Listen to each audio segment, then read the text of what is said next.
ہم جہاز میں سوار تھے۔ فلسطینی مجاہد ہواباز کی سیٹ پر بیٹھ گیا۔ اس نے سعدیہ کو قریب بلا کر ہدایات دی اور انجن سٹارٹ کر دیا۔ جہاز کو پہلے ہی سے فلائٹ کے لیے ہر طرح سے لیس کر دیا گیا تھا۔ جہاز آہستہ آہستہ پرانے رن وے پر چلنے لگا، پھر اس کی رفتار تیز ہونے لگی۔ تھوڑی ہی دیر بعد جہاز ٹیک آف کر گیا۔ اس نے فضا میں بلند ہوتے ہی ایک چکر لگایا، پھر ایک طرف سیدھا ہو کر آہستہ آہستہ بلند ہوتا گیا۔ سعدیہ نے سیٹوں کے عقب سے 2 بنڈل کھینچ کر باہر نکالے اور مجھے پیراشوٹ باندھنے کے لیے کہا۔ 5 منٹ کے اندر اندر ہی ہم نے پیراشوٹ اپنی اپنی کمر سے باندھ لیے تھے۔ نیچے اندھیرے میں کچھ دکھائی نہیں دے رہا تھا۔ جہاز کے اندر کی تمام بتیاں گل کر دی گئی تھی۔ صرف ہمیں پائلٹ کی سیٹ کے سامنے والے ڈائلوں کی سرخ اور سبز روشنیاں نظر آ رہی تھی۔ جہاز انجنوں کی گونج میں اپنی منزل کی طرف محو پرواز تھا۔ سعدیہ کے چہرے پر گہری سنجیدگی چھائی تھی۔ 1-2 بار اس نے اپنی کلائی پر لگی گھڑی کو دیکھا تھا۔ میں نے محسوس کر لیا تھا کہ جہاز فضا میں ایک جگہ چکر لگا رہا ہے۔ سعدیہ نے گول شیشے میں سے نیچے جھانک کر دیکھا، پھر بولی، ہم ٹارگٹ پر پہنچ گئے ہیں۔ میں نے نیچے جھانکا تو دور نیچے اندھیرے میں ایک جگہ ٹارچ کی روشنی جلتی بجھتی دکھائی دی۔ پائلٹ کی آواز جہاز کے سپیکر پر بلند ہوئی، ریڈی فار ڈراپ۔ سعدیہ نے میرا بازو دبایا اور اٹھ کر جہاز کے عقب میں آ گئی۔ جہاں جہاز کا ایک چھوٹا سا دروازہ تھا جس کے اوپر لوہے کا ایک تار لگا تھا۔ ہم نے اپنے اپنے پیراشوٹوں کے ہک اس تار میں پھنسا دیے۔ پھر ہمارا فلسطینی پائلٹ اٹھ کر سیٹوں کے اوپر سے ہوتا ہمارے پاس آ گیا۔ اس نے ہمارے پیراشوٹوں کے ہک چیک کیے اور آگے بڑھ کر دروازے کی ہتھی گھمائی۔ جہاز کا دروازہ ایک طرف کو ہٹ گیا۔ اس کے ساتھ ہی ہوا کا زبردست تھپیڑا جہاز میں گھس آیا۔ جہاز ایک طرف کو ڈول سا گیا۔ سعدیہ میرے آگے کھڑی تھی۔ پائلٹ نے اس کے کاندھے پر ہاتھ مار کر چیخ کر کہا، گو، اور سعدیہ نے تاریک فضا میں چھلانگ لگا دی۔ میں جلدی سے آگے ہو گیا۔ پائلٹ نے اب میرے کاندھے پر ہاتھ مار کر کہا، گو، اور میں بھی اندھیری رات میں کود گیا۔ تاریک فضا میں گرتے ہی میں بھاری پتھر کی طرح لڑکتا چلا گیا۔ پھر ایک دم سے مجھے جھٹکا لگا اور میں ہوا میں جھولنے لگا۔ میرا پیراشوٹ کھل گیا تھا۔ میں نے نیچے دیکھا۔ میری بائیں جانب کچھ فاصلے پر سعدیہ کا کھلا ہوا پیراشوٹ بھی تیزی سے نیچے کی طرف جا رہا تھا۔ نیچے گہری تاریکی چھائی تھی۔ اب وہ ٹارچ کی روشنی بھی بجھ گئی تھی۔ پیراشوٹ ہمیں ایک خاص رفتار سے زمین کی طرف لیے جا رہا تھا۔ تیز ہوا میرے چہرے سے رگڑتی ہوئی گزر رہی تھی۔ میں آنکھیں پھاڑے نیچے تک رہا تھا۔ مجھے جیسے بہت بڑا کالا دھبا اپنی طرف آتا نظر آیا۔ پھر میرے پاؤں ریت میں دھس گئے اور میں قلہ بازی کھا گیا۔ میں نے ہدایات کے عین مطابق جلدی سے اٹھ کر پیراشوٹ کی پیٹیوں کو اپنے جسم سے علیحدہ کر دیا اور وہیں ریت پر بیٹھ گیا۔ میرے چاروں طرف ہولناک سناٹا اور تاریکی چھائی ہوئی تھی۔ اس سناٹے میں مجھے ایک انسانی سایہ اپنی طرف آتا نظر آیا۔ یہ سعدیہ تھی۔ وہ تیزی سے میرے قریب آ کر بیٹھ گئی اور سرگوشی میں بولی، تم ٹھیک ہو نا؟ میں نے اس بات میں جواب دیا تو وہ اندھیرے میں گھور گھور کر ایک طرف تکنے لگی۔ انہیں اب تک آ جانا چاہیے تھا۔ وہ اپنے آدمیوں کا انتظار کر رہی تھی۔ جدھر وہ دیکھ رہی تھی اچانک ادھر ٹارچ ایک بار روشن ہو کر بجھ گئی۔ وہ آ گئے ہیں، سعدیہ بڑبڑائی۔ اس کے ساتھ اس نے جیپ سے چھوٹا سا پستول نکال لیا اور مجھے زمین پر اوندھے منہ لیٹنے کا کہہ کر خود بھی اوندھے منہ لیٹ گئی۔ اندھیرے میں 2 انسانی سائے ابھرے، ساتھ ہی کسی مرد کی آواز آئی، ابو الہول۔ سعدیہ نے جواب دیا، نمبر 3۔ اوکے۔ دونوں سائے ہمارے قریب آ گئے۔ سعدیہ اٹھ کھڑی ہوئی، میں بھی اٹھ گیا۔ میں نے اندھیرے میں صرف اتنا ہی دیکھا کہ وہ دونوں بھی فلسطینی گوریلوں کی وردیوں میں ملبوس تھے اور ان کے کاندھوں سے سٹین گنیں لٹک رہی تھی۔ انہوں نے ہمیں اپنے ساتھ آنے کا اشارہ کیا اور اندھیرے میں جدھر سے آئے تھے ادھر تیز تیز چلنے لگے۔ یہ ریتیلا علاقہ تھا۔ ایک جگہ اندھیرے میں جیپ کھڑی تھی۔ ایک فلسطینی کمانڈو پہلے ہی ہمارے پیراشوٹ اٹھا کر وہاں لے آیا تھا۔ ہم جیپ میں سوار ہو گئے۔ جیپ نے اندھیری رات میں اپنا سفر شروع کر دیا۔ خدا جانے کن کن ریتیلی گھاٹیوں میں سے گزرنے کے بعد جیپ ایک ٹیلے کے پہلو میں پہنچ کر رک گئی۔ فلسطینی کمانڈو نے باہر نکل کر سعدیہ سے ہاتھ ملایا اور کہا، آگے تمہارا سفر شروع ہوتا ہے۔ اس نے میرے ساتھ بھی ہاتھ ملایا اور بغلگیر ہو کر عربوں کی طرح مجھ سے معانقہ کیا اور تیز تیز قدم اٹھاتا جیپ میں جا کر بیٹھ گیا۔ جیپ ایک طرف کو گھوم کر واپس چلی گئی۔ میں نے سعدیہ سے پوچھا کہ کیا ہم اسرائیل کی سرزمین میں داخل ہو گئے ہیں؟ سعدیہ دور اندھیرے میں ابھرے ہوئے کھجوروں کے ایک جھنڈ کو دیکھتی ہوئی بولی، نہیں، میرے ساتھ آؤ۔ میں اس کے ساتھ چلنے لگا۔ ہم ایک صحرائی گھاٹی میں سے گزر رہے تھے۔ اس نے مجھے دھیمی آواز میں بتایا کہ پروگرام میں تھوڑی سی تبدیلی کرنی پڑی ہے۔ اب ہم پہلے یروشلم جائیں گے، وہاں سے تم تل ابیب کی طرف روانہ ہوگے۔ اس کی وجہ سعدیہ نے تل ابیب کو جانے والی سرحدی علاقوں میں یہودی فوجیوں کی غیر معمولی نقل و حرکت بتائی۔ سعدیہ ان تمام راستوں سے واقف تھی۔ جب ہم نے کھجور کا جھنڈ پار کیا تو سامنے ستاروں کی روشنی میں ایک دریا نظر آیا جو کہیں کہیں سے خشک تھا۔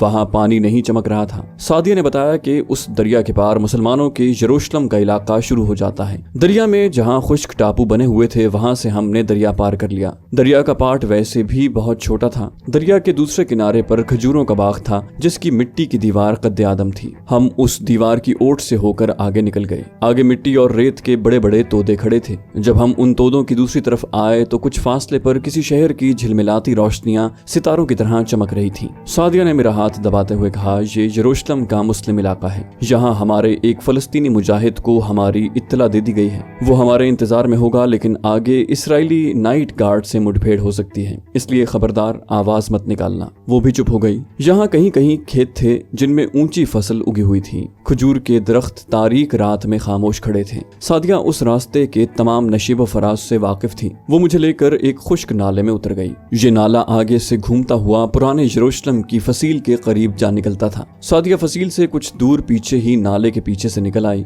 अभी दिन निकलने में तकरीबन 1.5 घंटा बाकी था। एक नजर मुझे दूर यरूशलेम शहर की बत्तियों को देखकर ऐसे लगा जैसे ये शहर किसी पहाड़ पर आबाद है। कहीं से इमारतें ऊपर को उठी हुई थी और कहीं नशेब में बिखरी हुई थी। शहर की जानिब भी सन्नाटा था। पुरानी फसील शहर की जानिब से शायद एक ट्रक आ रहा था। उसकी रोशनियां बहुत तेज थी। सादिया ने मुझे बाजू से पकड़कर एक आवे के पीछे कर लिया। ट्रक कुछ फासले पर से गुजर गया। ये फौजी ट्रक था। सादिया ने कदरे तशवीश के साथ इस ख्याल का इजहार किया कि तेल अवीव की तरह यहाँ भी यहूदी फौज की नकलो हरकत गैर मामूली लगती है, चुनाचे हमारा इस वक्त शहर में दाखिल होना मुनासिब नहीं। सादिया मिट्टी के आवों को एक तरफ छोड़कर शहर के जुनूबी मज़ाफात की तरफ आ गई। यहाँ एक बहुत बड़ा बाग था जहाँ खजूरों के झुंड थे। सादिया उस बाग के हुदूद अरबे से बखूबी वाकिफ थी। हम एक पुराने कुएं के पास झाड़ियों की ओट में बैठ गए। नींद ने हमला कर दिया, मगर हम उसके खिलाफ लड़ते रहे और यूं आसमान पर सुबह काजिब की अव्वलीन काफूरी झलकियां नमूदार होना शुरू हो गईं। सुबह की नूरानी रोशनी में यरूशलेम वाकई सहर अंगेज लग रहा था। एक तरफ शहर की मॉडर्न इमारतें थीं तो दूसरी जानिब पुरानी कलानुमा शाहनशीनों की बारादरियां नजर आ रही थी। दूर मस्जिद अक्सा का पुरनूर नीला गुंबद बहुत बड़े नीलगू चांद की तरह चमक रहा था। सादिया ने मुझे साथ लिया और शहर के कदीम दरवाजे की तरफ चली। उसने मुझे हिदायत की कि मैं पूरे एतमाद और बेनियाजी से चलूं और ये भी कहा कि अब इब्रानी में बात करूं। यरूशलेम शहर का कदीम दरवाजा हमारे लाहौर के दिल्ली दरवाजे से बेहद मुशाबहत रखता था। वही ऊंची मेहराब और छती हुई ठंडी ठंडी ड्योड़ी। 2 इसराइली फौजी पहरा दे रहे थे। एक मॉडर्न ट्रक शहर के दरवाजे से बाहर निकल रहा था। हम बज़ाहिर बेखतर होकर दरवाजे में से गुजरते हुए शहर में दाखिल हो गए। ये शहर का वो इलाका था जहाँ की आबादी की अक्सरियत मुसलमान अरबों पर मुश्तमिल थी। सड़कें पुख्ता भी थीं और उखड़ी हुई भी। एक ट्रक गुजरा जिस पर दूध के बड़े बड़े कनस्तर लदे हुए थे। हम एक गली में आ गए। उस गली का फर्श पक्की ईंटें जोड़कर बनाया गया था। मकानों की हालत खस्ता थी। किसी जमाने का शाह आलमी का इलाका याद आ गया। मकानों की वजह पुरानी हवेलियों जैसी थी। हर मकान की एक ड्योड़ी थी। सादिया ने एक पुरानी सी हवेली का दरवाजा जरा सा धकेला तो वो खुल गया। सूरज अभी पूरी तरह नहीं तुलू हुआ था। शायद इसी वजह से गलियां वीरान वीरान थी। लेकिन सादिया ने मुझे बाद में बताया और खुद मुझे भी तजुर्बा हुआ कि वीरानी का ये आलम सिर्फ मुस्लिम इलाके में ही था। इसराइली इलाके में उस वक्त लोग बेदार होकर अपने अपने काम पर जा रहे होते हैं और औरतें मकानों की सफाई में लगी होती हैं।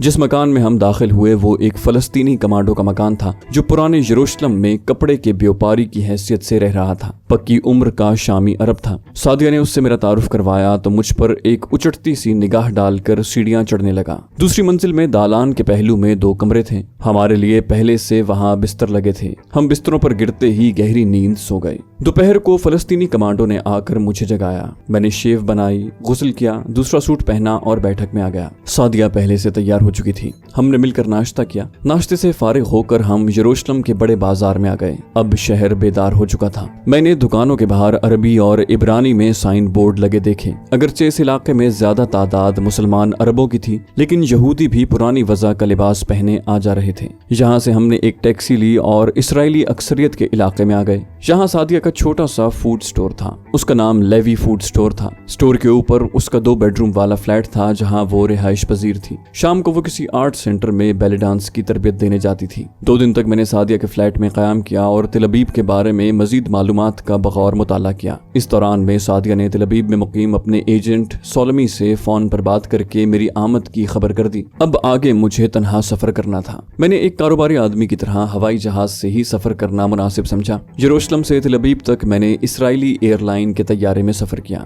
तेल अवीव के एयरपोर्ट को पहली बार देख रहा था। ये एक जदीद तरीन बैनुल अक़वामी एयरपोर्ट था। सोलमी की नवादिरात की दुकान डाउन टाउन यानी शहर के वस्ती इलाके में थी। तिल अबीब एक मॉडर्न वजह का शहर था। हाई राइज बिल्डिंगें भी थीं और दफातर पर मुश्तमिल बड़ी बड़ी इमारतें भी। मैं टैक्सी में बैठा था जो तिल अबीब की मसरूफ तरीन बाजारों में से गुजर रही थी। 2-3 जगहों पर यहूदियों की इबादत गाहें भी देखी, जिनके मेहराबी दरवाजों के ऊपर 6 कोनों वाला बड़ा सा सितारा बना हुआ था। सोलमी का जो पता मुझे दिया गया था, वहां मैं टैक्सी से उतर पड़ा। उसकी नवादिरात की दुकान की पेशानी पर इब्रानी अल्फाज में सोलमी ही लिखा था। शोकेसों में गुलदान, अरकदान, चीनी की बड़ी बड़ी रकाबियां और पुरानी वजह के मोटे मोटे मनकों वाली मालाएं लटक रही थीं। मैं दुकान का शीशे का दरवाजा खोलकर अंदर दाखिल हो गया। दुकान बेहद साफ सुथरी और चमकीली थी। बाहर की फजा की निस्बत अंदर की फजा में खुनकी थी, जिसमें किसी परफ्यूम की खुशबू बसी हुई थी। सोलमी ने मुझे दुकान में दाखिल होते देख लिया था। एक भारी जिस्म वाली गोल मटोल गोरी चिट्टी खातून मुस्कुराती और इब्रानी जबान में खुशामदीद डेविड एरन के अल्फाज दोहराती मेरी जानिब बाहें फैलाए बढ़ी। मैं समझ गया कि यही सोलमी है, यानी वो औरत जो इसराइलियों के कल्ब में फलस्तीनी मुजाहिदीन के मफादात की हिफाजत कर रही थी। दुकान में कुछ यहूदी गाहक मौजूद थे,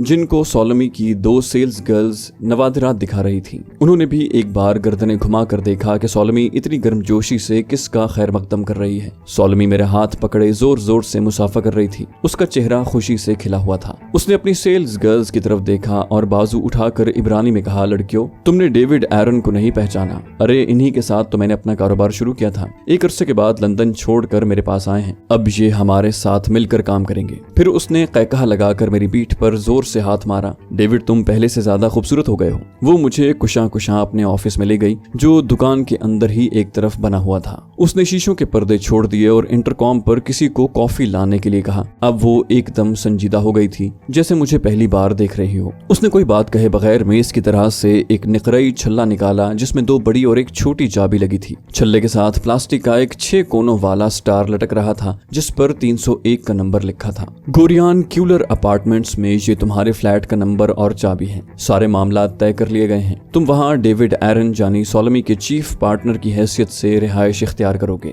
मैं शाम को तुम्हारे पास आऊंगी। एक दुबली पतली क्लीन गर्ल ट्रे में कॉफी के 2 कप रख कर ले आई। सोलमी ने हल्का सा कहका लगाया, डेविड, तुम तिल अबीब की कॉफी पीकर लंदन की कॉफी भूल जाओगे। लड़की चली गई तो सोलमी ने एकदम से संजीदा होकर कहा, खबरदार, यहाँ किसी लड़की से बेतकल्लुफ होने की कोशिश न करना। यहाँ कुछ मालूम नहीं कि किस भेस में कहाँ सीक्रेट सर्विस का एजेंट काम कर रहा है। फोन पर मुझसे इंतहाई अशद जरूरत के वक्त बात करना। अब तुम चले जाओ। सोलमी ने एक कार्ड पर मुझे गोरियान अपार्टमेंट्स का पूरा एड्रेस लिख कर दिया। इसे जेब में रख लो। टैक्सी ड्राइवर से गोरियान इंटरसेक्शन जाने के लिए कहना। ये एक चौराहा होगा। यहाँ पहुँचते ही तुम्हें दाएं जानिब एक 12 मंजिला हाई राइज इमारत नजर आएगी। यही गोरियान क्यूलर अपार्टमेंट्स हैं। सोलमी ने कॉफी के 2 घूंट भरे, सिगरेट सुलगाया और मेरे कांधे पर बड़ी बेतकल्लुफी से हाथ मारकर बुलंद आवाज में बोली, डेविड, आज रात का खाना तुम मेरे साथ खाओ। वो मुझे छोड़ने अपनी दुकान के दरवाजे तक आई, फिर इंतहाई गर्मजोशी से मुसाफा किया और दरवाजा बंद करके वापस चली गई। मैं फुटपाथ पर एक तरफ चलने लगा।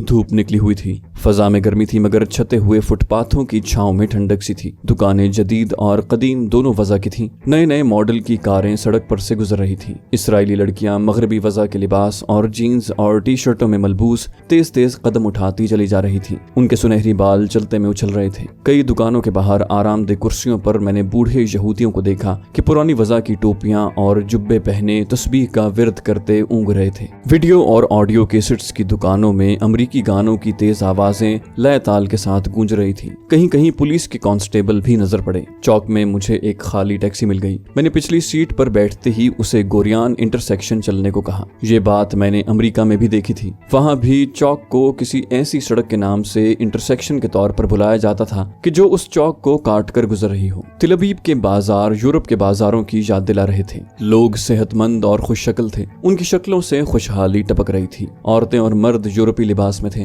नौजवान लड़कों और लड़कियों ने चुस्त जीन्स पहन रखी थी। कुछ लड़कियां मुझे निकरों में भी नजर आईं। गोरियान इंटरसेक्शन वहां से ज्यादा दूर नहीं था। गोरियान अपार्टमेंट्स की 12 मंजिला इमारत सितारे की तरह तिकोनी बनी हुई थी। लॉबी के आगे पार्किंग की जगह में जदीद मॉडल की लंबी लंबी कारें खड़ी थीं। मैं एलिवेटर के जरिए तीसरी मंजिल पर आ गया। मेरा अपार्टमेंट उस मंजिल के कॉरिडोर के शुरू ही में था। ये सिंगल बेडरूम का फ्लैट था जिसमें जरूरत की हर शय मौजूद थी। फ्रिज खाने पीने के जंक फूड से भरा हुआ था। मैंने बेडरूम की क्लोजेट में अपना ब्रीफकेस रख दिया, कॉफी का एक मग बनाया और सोफे पर बैठकर सामने दीवार पर लगी घोड़े की एक रोगनी तस्वीर को तकने लगा। असल में मेरा जहन अपने प्लान के बारे में बाज उलझी हुई गुत्थियों को सुलझाने की कोशिश कर रहा था। मैं इसराइली दारुल हुकूमत में तो पहुंच गया था, लेकिन अभी तक मुझे अपने टारगेट यानी सोनिया का कुछ अता पता मालूम नहीं हो सका था कि उसे तिल अबीब में किस जगह रखा गया है। एक बात बिल्कुल वाज़ेह थी कि पाकिस्तानी लड़की सोनिया यहूदी हुकूमत के बाज़ सियासी और दूर असर मफादात के पेश नजर एक कीमती सरमाया थी और उसे ऐसी जगह रखा गया होगा जहां चिड़िया भी पर नहीं मार सकती थी। मुझे उसी जगह पहुंचना था। इतने में फोन की घंटी बजी। मैं रिसीवर उठाते हुए हिचकिचा रहा था।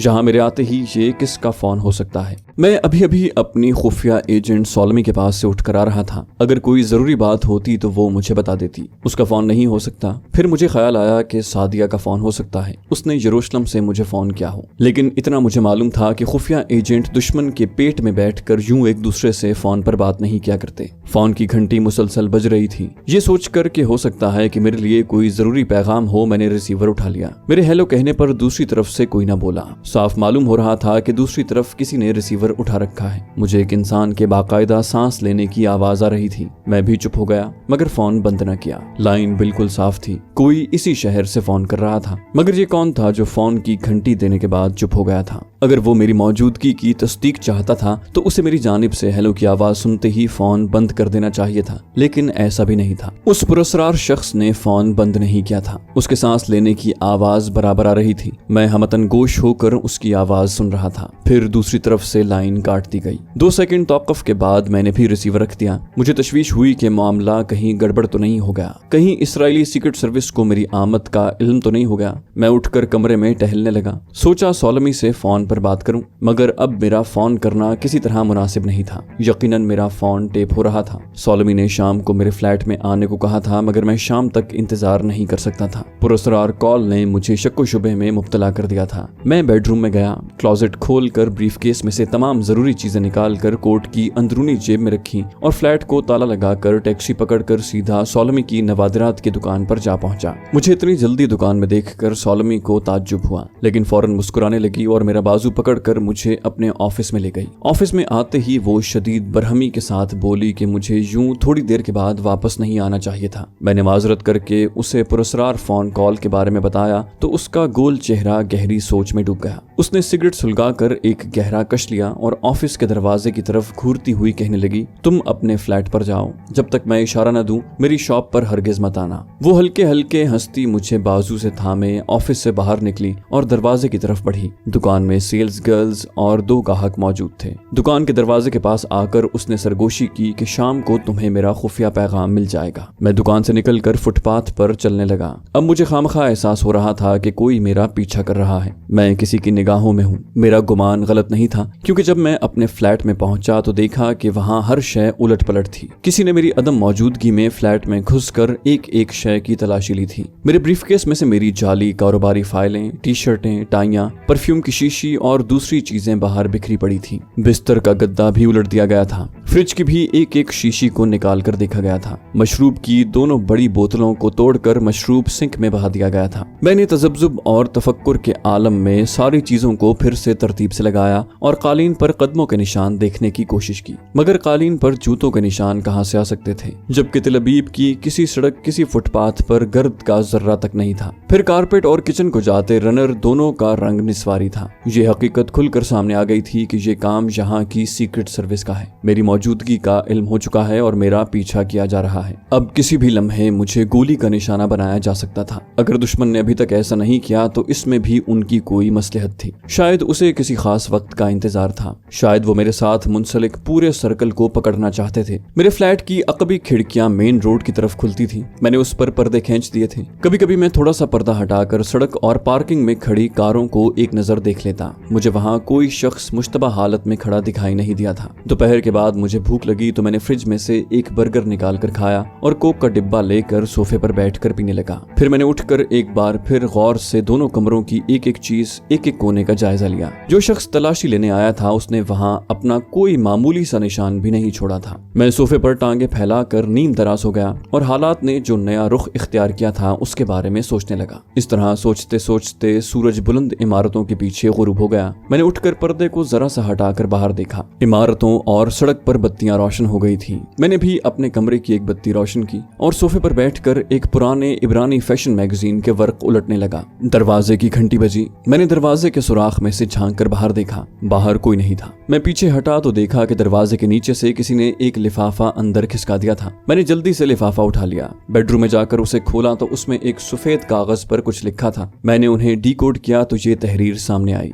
ठीक 9 बजे रात बिल्डिंग के सामान लाने ले जाने वाले दरवाजे से निकलकर अकबी स्विमिंग पूल की पिछली सड़क पर तुम्हें एक स्याह कार खड़ी मिलेगी, उसमें बैठ जाना। कागज के नीचे सॉल में लिखा हुआ था। मैंने उसी वक्त कागज को पुर्जे पुर्जे करके उसे कमोड में बहा दिया। घड़ी देखी, उस वक्त शाम के 7:30 बज रहे थे। जल्दी से क्लोजेट में से ब्रीफकेस निकाला और ड्राइंग रूम में आकर बैठ गया। मुझे अजीब सी बेचैनी महसूस हो रही थी। दुश्मन सामने हो तो इंसान अपना बचाव कर सकता है, लेकिन जहाँ दुश्मन घात में था, कोई पता नहीं था कि उसकी खुफिया आंख दीवार के किस सुराख में से उस वक्त भी मुझे देख रही थी। मैं उठकर किचन में आ गया। गैस ऑन करके केतली में पानी गर्म किया, कॉफी का मग बनाया और ड्राइंग रूम में आकर बैठ गया और कॉफी पीने लगा। वक्त बड़ी सुस्त रफ्तारी से गुजरता महसूस हो रहा था।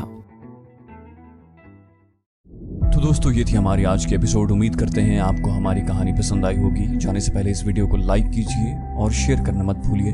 कमेंट करके हमें बताइए कि आपको हमारी वीडियो कैसी लगी। और अगर अभी तक आपने इस चैनल को सब्सक्राइब नहीं किया तो इसे सब्सक्राइब कीजिए और बेल आइकन दबाकर ऑल नोटिफिकेशंस ऑन कर लीजिए।